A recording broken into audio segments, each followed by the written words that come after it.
Good afternoon, ladies and gentlemen, and welcome to another episode of the Daily Friend Show. I am, as ever, your host, Nicholas Lorimer, and today I'm joined by Mr. Terence Corrigan. Terence, you were ill last week, but I'm very glad to see you back on your feet. Welcome back to the show. Thank you. Good to be here. Cold day though. Indeed it is. Winter is properly here with us. And of course, we also have Sara Gon, who has apologized ahead of time for the, as you can probably hear right now, the chainsaws going wild in the background. Sara, welcome. And then, thank you. And they're not my chainsaws. I have no control over them. Indeed. But, we do the best we can. We have to deal with the many trials and tribulations of suburbia in South Africa. All right. So our first story for today is a story we talked about on Thursday. It had only just come out then, and there's been an entire weekend full of commentary and a couple new revelations, I guess, or at least details about this story. And we are, of course, talking about President Cyril Ramaphosa, the accusations against President Cyril Ramaphosa that he was involved in covering up the theft of $4 million from his farm, and that he never reported this to the police. And so former State Security Agency head Arthur Fraser, who then went on to lead the correctional services and was responsible for approving Jacob Zuma's medical parole, has laid criminal charges against the president. And it's been quite interesting. I saw Amabugane, who are the sort of big corruption-busting journalistic team out there, got a very high profile for delving into corruption allegations. They posted some details about this at length, about how it's connected to something going on in Namibia, and it all sounds, I think, a bit strange. When we initially saw this story on Thursday, I can't remember precisely what we said, but we were a little bit suspicious of any accusations made by Arthur Fraser, considering he is such a partisan figure. But it's come out over the weekend that there might, in fact, be something there. Cyril Ramaphosa seems to have, rather than dismissing these as sort of just complete nonsense, has, I think, been a little bit defensive about this. He said on Twitter, "Some are casting aspersions about me and money. I want to assure you, comrades, that all this money was from proceeds from selling animals. I have never stolen money from anywhere, be it from our taxpayers, be it from anyone."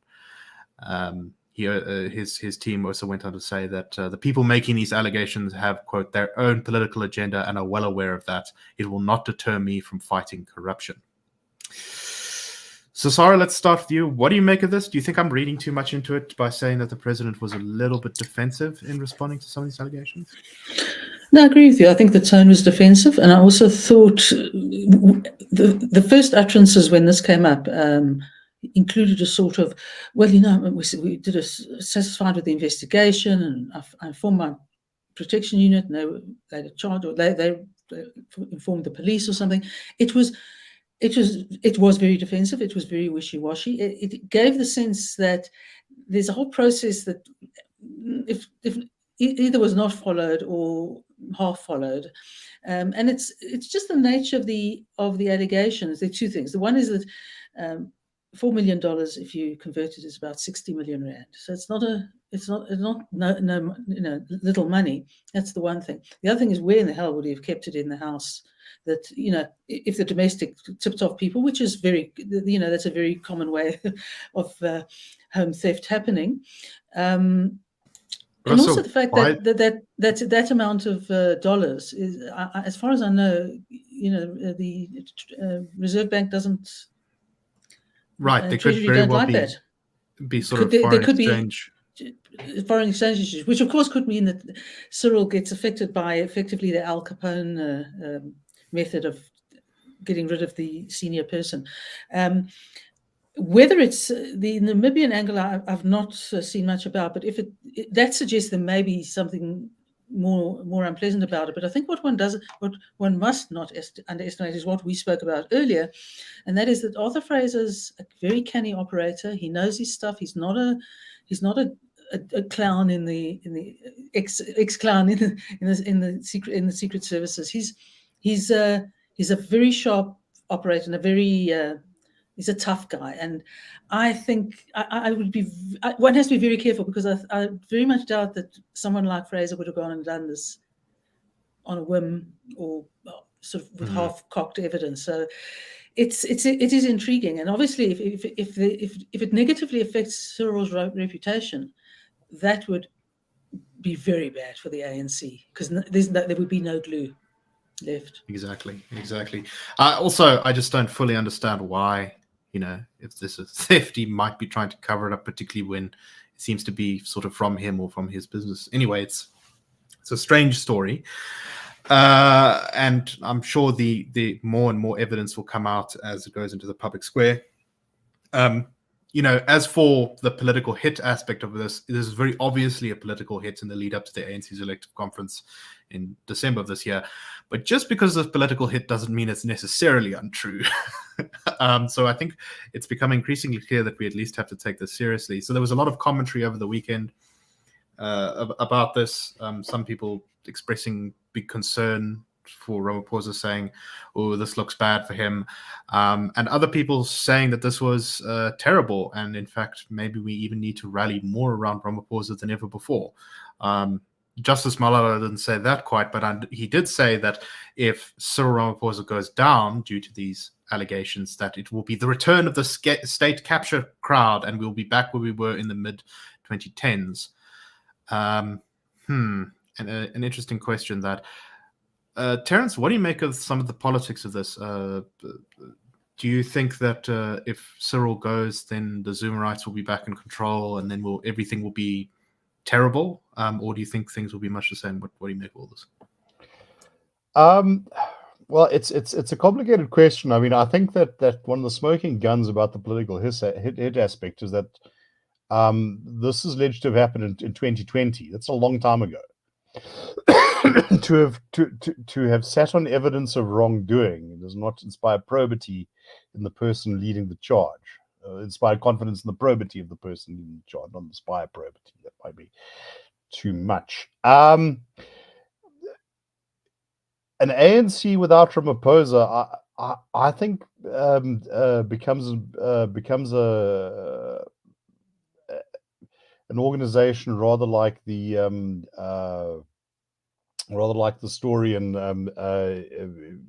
the Philistines' temple in the Samson story in the Bible, where the pillars get knocked out and the whole show comes crumbling down. I don't think there's anyone who could really step into that role. I think that there are people who might have their eyes on the office, but I don't think they have either the charisma, the organizational ability, the credibility to hold that. Look, I would say this: never say that things can't get any worse for anyone who's going to cackle about this. South Africa has shown that things can get worse.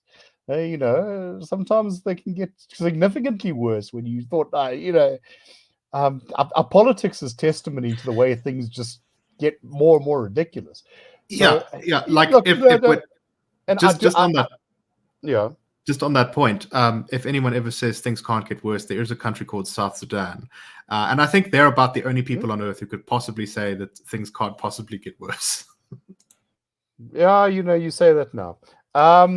What I would comment though is that an ANC heading towards what looks like a lost majority in the foreseeable future. And I think without Cyril Ramaphosa, that becomes a much more imminent thing, is likely to be an ANC headed by people who will have a grab what they can mentality. So good things get worse under these conditions? I think so, yes. So I think that's exactly right. The political consequences of this, I think, are quite big. If it turns out, as this kind of is interrogated by the public eye, that people come away from this with the perception that Cyril Ramaphosa is not, as he's been mockingly called by us, among others, Saint Cyril. And in fact, he is at least a little bit compromised. Maybe he's not as compromised as the Zumarite faction. And I'm sure that, firstly, there won't be criminal, he's not going to be going to jail. I'm also sure that he's not going to lose at the elective conference in December. But I do think that this could be a very powerful crack in his armor. Because once the argument for Cyril becomes, well, he's not actually that great, but he's better than X, it loses some of its sheen. And Ramaphoria, which has been with us since his election to the head of the ANC, has been fading, I think, everywhere. And this seems to me like it might be the death blow for it. Sara, final thoughts? Yeah, I think that if any shine goes off him, and it in any way affects the results for the ANC in the elections, the very idea of sort of the wild dog pack of coalition parties becomes much more enticing and much more realistic. And I suppose things not getting worse or getting worse. South Africa sometimes benefits from the absolutely unexpected. So who knows? No, I think that's definitely true. As we said this on Thursday, I think, but it's worth saying again. Cyril is by far the most popular politician in the country, and a lot of ANC supporters at the moment seem to be saying they support the ANC because of Cyril. So if he loses some of that popularity, I think the ANC is in even deeper trouble than it already is in. Anyway, let's move on to our next story. So we're going overseas for this one, and this is leading into a wider debate about the role of sort of social media and the laws governing it in societies across the world. So an Australian court has ordered that Google needs to pay a former lawmaker $500,000, which is 715,000 Australian dollars, because it refused to remove a YouTuber's, quote, relentless racist vilificatory abusive and defamatory videos that drove this politician out of politics. The court found that the company which owns Google, which is Alphabet Incorporated, intentionally made money by hosting 2 videos on its YouTube website attacking the then Deputy Premier of New South Wales. And these videos have been seen something like 800,000 times since being posted in 2020. So basically, this follows in the heels of a ruling a while ago where a newspaper was found liable for comments made, I think, on its Facebook page, not by anyone who works at the newspaper, but on its Facebook page underneath an article that had been posted. And this has caused a big freak out among social media companies who, let's be honest, as much as they try and put in place draconian systems to sort of control and regulate content on their platforms, they really actually don't control them that well. And a lot of them are now saying that they're just going to reduce their presence as much as possible in Australia because they do not want to be sued out of existence. This is not only an Australian thing. I know that in the US, there's been a lot of calls from both left and right on the political spectrum, although for very different reasons, to take away some of the legal protections that social media companies have there. So making Twitter liable, for example, for its moderation decisions and for the content posted there. Some say is a way to increase freedom of speech by ensuring that these companies can't censor people for political views, and others because they want the companies to crack down on hate speech on their platforms and get in trouble if they don't do that in a draconian enough fashion. So it really seems like there's a sort of, I'm not going to call it a consensus, but an emerging bloc that really wants to make social media liable for anything that's said on social media platforms, which would completely undermine, I think, the way that the internet has been run up till now. Terence, what do you make of this? Would that be a good thing? I don't know whether it would. It's one of these conundra. On the one hand, I very consciously am not on Twitter because it's a cesspool. I don't think it's conducive to debate. It's encouraged a kind of discourse in which everything is about sarcasm, snappy put downs. On the other hand, there was a report recently by the American NGO Freedom House about transnational repression, and one of the techniques that authoritarian governments use to get at people abroad, exiles, dissidents, and whatever, is cyber harassment, and this is often done through social media channels. I don't know how one strikes the balance. My intuition, my inclination is to go the route of freedom rather than the route of security. But the hopes that were vested in the internet, 20 years ago, this was going to tear down, every Chinese wall, to lightly quote Karl Marx, has been replaced with erecting Chinese firewalls. Law has long recognized the principles of libel and slander and that sort of thing. If the question though is whether the mediating agency, the technology company, can and should be held responsible. I think we can hold a sort of moral blameworthiness towards companies that allow poor behavior, but in a practical sense, is it even possible? Can anyone monitor every comment made on YouTube or on Twitter or anything like that? This is something that I think that people far more intelligent than I will have to wrestle with, and probably for a long time. So I'm sort of I kind of see both sides of this, but I must say I think that it's a terrible idea to punish social media companies for what gets posted on their websites, because like I said, this is sort of core to the internet, and we can't really undo this now because the internet's been built in a certain way. I think that the result of this has actually been profoundly negative. That the fear of the social media companies not necessarily being held legally responsible for things, but at least morally responsible, has actually driven a lot of draconian enforcement systems. So, like, for example, on YouTube here, if we say certain things, our video will get taken down. Now, mostly those things are things that most people would agree are pretty bad, sort of like, calls for violence, stuff like that. But some of the things are kind of much more debatable as to whether we can, discuss them or not, or whether it's legitimate to discuss them or not on a sort of platform. And a lot of YouTube content creators complain about this, but it's not just YouTube; it's everywhere, pretty much. That moderation seems biased, irrational, unfair, and that's just because this thing there's too much info. Algorithms haven't been able to do it. If you hire people, they're probably not able to do it, just because the volume of tweets and videos and messages and posts is just too much. Sara, what do you make of all this? Look, I think the broadest free speech possible is the only way these entities can operate. I mean, as you say, it becomes a kind of what do you pick and choose. But however, I have a little problem with defamation. I mean, defamation, long-standing civil action.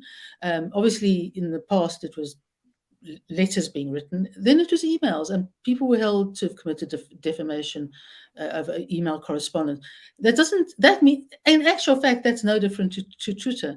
And I think if somebody reports to Twitter that things are being said, I mean, I can call somebody by horrible names, but I'm not necessarily making a false allegation that could ruin their lives. And I think that's a different. And I think I think that they shouldn't try to monitor everything, but if a complaint is made, they need to look at what's being complained at and say, is this defamatory, as opposed to simply being rude or aggressive. So in this particular case, I believe that it was reported to Google, and their internal processes said it's fine.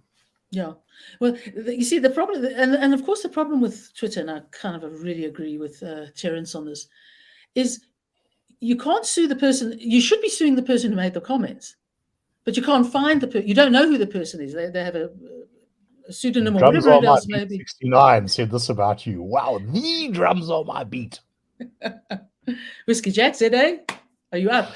But that's the problem. Unless the person, unless there's the Google system can obtain that information and say that they will release it if prima facie it's defamation, so that the person can sue them and not the. But they have to bring it down, because if they're going to, even if they get to sue the person, it'd be very unwise for Google to keep it up.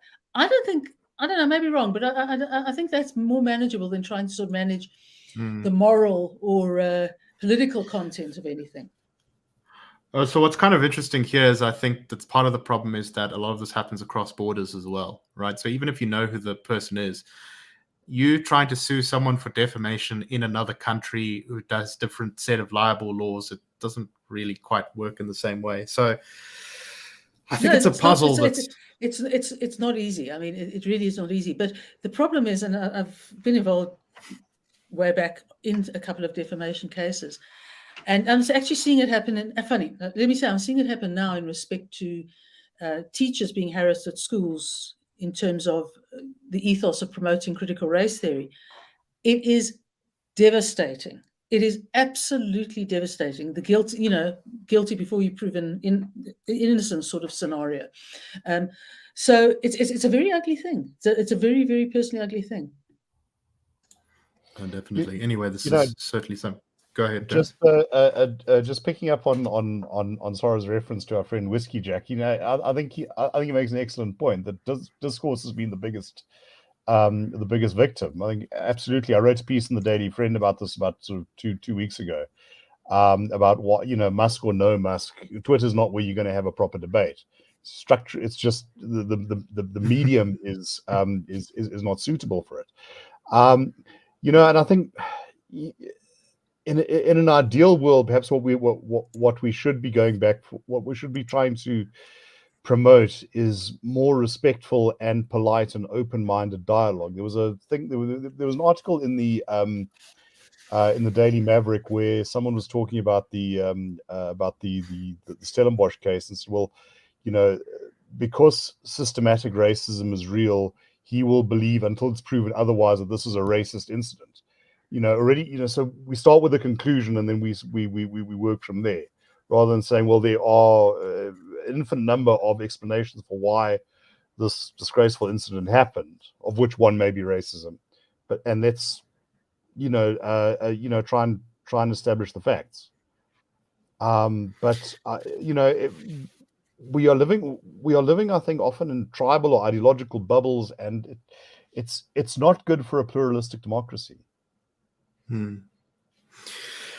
All right, let's move on to our last story for today. Thank you. Let's say nice things about me sometimes. People are allowed to not like you. They're not allowed to say that you've done something you haven't done, like done things with little boys, set fire to a school or something. Yes. Okay, so let's move on to our last story, and this is something we've seen quite a lot of, I think, over the recent years is terrorist attacks or attacks by sort of mentally ill people on places of worship around the world. So I know in the US there was a shooting in a synagogue recently. I know in Pakistan there have been Shiite mosques. Afghanistan, there have been Shiite mosques that have been blown up by ISIS there. And of course, we've also seen shootings in churches. The most recent of which, I'm forgetting, of course, the awful shooting in the Christchurch Mosque in New Zealand by a white supremacist. And now we've seen a shooting of 50 people in what has been called a vile and satanic attack on a Nigerian Catholic church. Gunmen murdered dozens of congregants during Mass at a Catholic church in Ondo State, Nigeria on Sunday. The attackers used explosives and firearms in the attack on St. Francis Xavier Catholic Church, killing more than 50, according to reports. Apparently, the priest was also taken hostage and has disappeared. He's still not been found. It was called vile and satanic by the governor of the state, whose name I'm not going to try to pronounce. As far as we know, no terror group has actually claimed responsibility for this, but I'm sure one will in not too distant future. It's probably Boko Haram or one of the sort of ISIS affiliates in that part of the world. A distressing situation. But Terence, you had some thoughts on the way that the media looks at a story like this in Nigeria. Would you like to expound on those? Well, it's not just the media. I think it's the sort of whole thought universe, if you like, and especially the thought universe who are people who are like us, comfortable, media savvy, etc. I remember when the shooting in New Zealand happened. I mean, people's hashtags were lighting up with, I stand by New Zealand, and there was outpouring of sympathy, all richly deserved, and that was sort of given up to the minute coverage. Now here you have something equivalent, virtually, seems to be almost exactly the same, except we don't know the precise motivation. But 50 people gunned down while celebrating Mass on Pentecost. That's a serious incident. There was an attack on a church and a Sunday school in Sri Lanka also some time ago. Got very little attention. There's been attacks in the Philippines. Some might say, well, this is about bias against Christians. There may be some truth to that. Certainly, a lot of Christian communities live under a state of oppression, which is I think is scandalously unacknowledged. China, for instance. But I think this is also about the fact that when it happens in a developed country where we have relatives living, or we aspire to go on holiday, that shakes us. Shooting up the frozen yogurt booth is something that we can identify with. When it's a dusty backwater in a place we can't pronounce, where people speak funny languages and just look very different or whatever, it's a statistic. It's a filler article. And I think that's a kind of prejudice, I think, that is not unique to any particular ideology or to any particular race or social group. It's about kind of being able to identify with some and not by others. But I think what really sort of twists this is that something like the Christchurch mosque shooting was held up by a number of people I know as a clarion call for moral action. If you're not outraged about this, if you're not protesting, if you're not making yourself heard, this is an indictment on you morally. Something like this can happen, and it's almost like a tree falling in a jungle. It's very, very sad, and I think calls for some introspection, perhaps. Sara, your thoughts? Yeah, I mean, I think the amount of persecution of Christians in North African and Middle Eastern countries is considerable. Harassing, Yes. raping, burning churches down, killing people, and I think it happens way much more than we know. And I think it's that sort of simple mainstream media thing of, if it happens in the first world, it gets attention because it's unusual, but one attributes sort of, well, this kind of happens in the developing world, and it just becomes numbers. What I'm concerned about, I don't know very much about the workings of the various church groups, but is one doesn't see action and condemnation publicly from the church, the church at the very top, whether it be Anglican or Catholic. And I mean, to my mind, it doesn't matter what denomination you are, but Christian churches should be standing up. And to my mind, you've got the Anglican Church becoming the wokest institution in the UK, which is quite a high bar, and it's just that's what amazes me, is that you don't get a really outraged response from essentially the entities at the top who are responsible for their flock, if I can put it that way. It's just, the silence is terrifying. I mean, the way the Yazidis were treated in the Syrian war by ISIS was absolutely beyond horrific, and we knew about it, but it somehow didn't seem to sort of burn the ire in the breast of the guys at the top. Mm-hmm. And I think some of that is also because most people didn't know who the Yazidis were until they were basically being genocided. Look, I can answer Sara's question to an extent. in some respects, it's because a lot of churches which have, let's say, a Western or a European heritage, not all churches do. The Ethiopian Orthodox Church, for instance, they have absorbed a lot of the cultural currents that have gone through the West in the last 50 years. In some respects, these institutions are post-Christian, and it's almost difficult for some senior clerics who have very little supernatural faith themselves to kind of put themselves, why is someone willing to die or kill for a faith? So it becomes about, well, this is about poverty or whatever, which, in a place like Nigeria, that's definitely part of it. But it doesn't deal with the whole problem.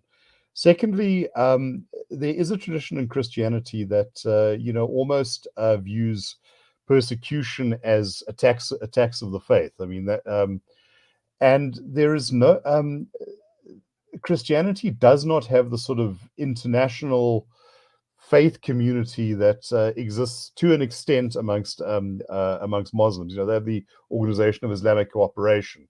When there's a cartoon in Denmark, the Egyptian ambassador will complain. You're much more likely to see the Vatican or the Archbishop of Canterbury or the German Evangelical Bishops' Conference, saying we need to dialogue, we need to talk. There's also, sadly, a romanticism about others, and this, during the communist period, this was very, very damaging to a lot of Christians who lived under oppressive regimes, because the communists could talk the right game on poverty. In fact, the World Council of Churches, made a kind of half-hearted apology. Well, we never supported groups like Solidarity or Charter 77 because we didn't realize how serious the problem was.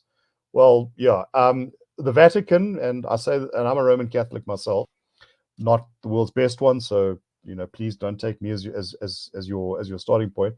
The agreement with the Chinese Communist Party is absolutely shameful.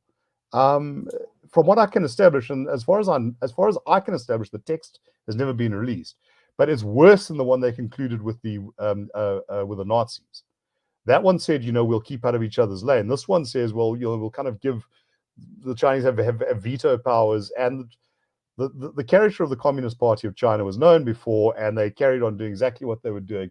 And just 2 weeks ago, also a story that's surprising little coverage, Cardinal Zen of China, probably the most senior cleric in that part of the world, was arrested. Yeah, in Hong Kong as well, which is even worse. All right, unfortunately, we are out of time, so we hope you found this episode interesting. Please leave us a like, please subscribe to us, and we will see you tomorrow on The Daily Friend Show. Cheers, everyone.